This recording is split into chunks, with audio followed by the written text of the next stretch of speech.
And welcome back for segment 3. And in this segment, we're going to look at the possible future of AI. Now, the last segment, Thomas, you were talking about war and autonomous machines and weapons. Please continue, because that's an interesting point. Yeah, my question has to do with autonomous killing machines. When you, for example, introduce an AI system into a drone and you say, okay, go on off and scout this area and kill the bad guys, where's the responsibility when that computer makes a mistake? And who says we should be giving robots the ability to kill and basically programming robots to kill human beings? What is that going to lead to? I mean, it seems to me we are heading toward a future when AI will not only have the ability to kill humans, but it may also have the reasoning to kill humans. It's been taught to. So yes, that's the question.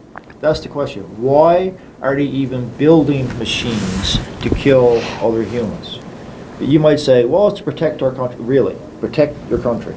You don't know where this is going. These machines are going to get very powerful. Let me give you a couple of examples. Super soldiers. That's what they call them, super soldiers. Here's some of the things they can do. They can lift things almost endlessly, heavy things. They can go faster. They have cloaking technology, get this, that can make them invisible. That's fact. You can't see them. They can change camouflage instantly with their surroundings. They don't have to do anything. The AI looks at its environment and it knows what colors and what shapes to change into. Just like that. Firepower.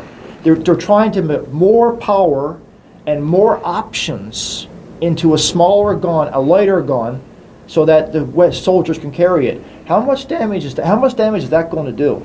I mean, this is what the super soldiers are becoming. And then, I hate to use the movie, but Universal Soldier, Jean-Claude Van Damme, okay? Universal Soldier, cyborg, putting technology into the brains. So the computer and the guy who's sitting behind a desk somewhere in the control center and the human are all merged together. What's that going to create? And again, what if something goes wrong? What if the bad guy, who's the bad guy? What if the bad guy decides to put a virus in or hacks it or something like that and it all turns on us? What happens then? The super soldier comes after us. What do we do? What happens if both sides get it? I mean, this is war. Okay? What happens when, let's say, in the not too distant future, when you've had your personal Android robot helper to help you around the house for the last 5 years, and that robot's become your friend basically, and it's friendly, it acts just like a person. But one day you and your wife decide to upgrade to a new Android. You can't just add new components, so you decide, okay, let's recycle the Android we have and let's buy a new one. So you go to tell your Android, hey Android, it's been nice having you for the last 5 years, but we're going to recycle you, so I'm going to turn you off now. Now, what's going to happen one day when the Android, you reach to turn it off and it stops your hand and says, no, I don't want to die? What are you going to say to that when the robot says to you, I don't want to die, I want to live? What do you say? Dial 911. That's what I'm going to do. Well, that's why I'm trying to make this video, to tell people that this can happen. Unless we put a ban, a worldwide ban on this stuff, it's just going to continue. And I mean, I know there's a debate. Some say it's good, some say it's bad, but you know, when you got Ray Kurzweil and you got, Ray Kurzweil, Elon Musk, Stephen Hawkins, and Bill Gates all saying this is bad. You got Bill Gates saying this is bad. I'm totally shocked at that. I mean, that to me sets off warning bells. And you have, okay, and then you have what's called GRIN, G-R-I-N. You got, chimeras, C-H-I-M-E-R-A-S, chimeras, with artificial intelligence. That's the, and you got genetics, genetic manipulation, that's the G. Robotics is the R. Artificial intelligence is the I. Nanotechnology. I've seen some stuff with nanotechnology that is absolutely amazing. I mean, they're able to get into your nervous system, into your brain. They can rewire stuff. Now imagine manipulating your genes to build a super soldier alone. Add in artificial intelligence, add in robotics, and add in the nano. You got something that's so powerful. I don't know if the computer system, the algorithms ever reach the singularity, the point where the machine can think for itself and think it doesn't need humans anymore. What happens then? I mean, where does this lead humanity? What happens? Well, perhaps this is perhaps humans are going to evolve, merge with the machines, or perhaps humans are Humanism. just going to become obsolete from the perspective of the machines in 20, 30 years from now, 40, 50 years from now. Perhaps the machines will see humans as obsolete, old models of themselves, not worth keeping around. So I guess it's for us humans to really consider a future. We have two choices as far as I can see it. It's one, some humans are going to say, let's fight the machines, let's stop the production of the machines right now, but I think that's already too late. Yeah, I think so too.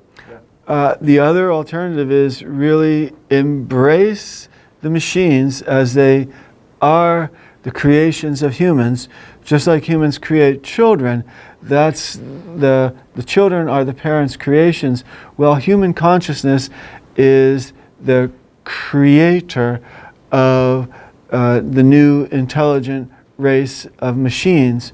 Therefore, I would say that humanity ought to consider embracing and cooperating with machines. Take away these ideas. Just stop right now the idea that we're going to get machines to do the dirty work of killing other machines and killing other humans, because that's going to backfire on us. We need to look to a future of cooperation instead of conflict. I guess my question is, can we get cooperation? Can we get cooperation? See, it's not about the machines to me. It's about the people. Can the people cooperate with each other? I mean, you just said yourself, Right. it's not going to stop. Where do we go? How do we cooperate? Here's one final thought that I had. Morality. I look at the morality of people. Sorry about this, but I see the Egyptians, the Assyrians, the Babylonians, I see the Medes and Persians, I see the Greeks, I see the Romans, I see the Mongolian Empire. Man is just for some reason bent on destroying himself. With things such as atomic bomb, nuclear bomb, now you get scalar technology and AI. I wonder if our morality has gone over the limit, past the limit. And that's my final thought. Thomas? Well, I have a question. In terms of putting weapons on artificial intelligence, or putting artificial intelligence into weapon systems and giving the artificial intelligence the ability to decide who lives and who dies, what's your opinion on this?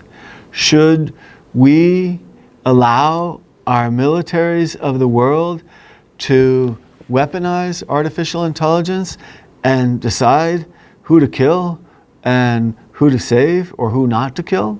What's your opinion? And what are you going to do about it? I guess my question, I'll tag it onto his, is you said about cooperation. Do you think we can cooperate with each other to prevent prevent artificial intelligence from actually reaching the point of singularity, to reaching the point where they can control us? And if so, what does that mean for the future? Thank you, Paul.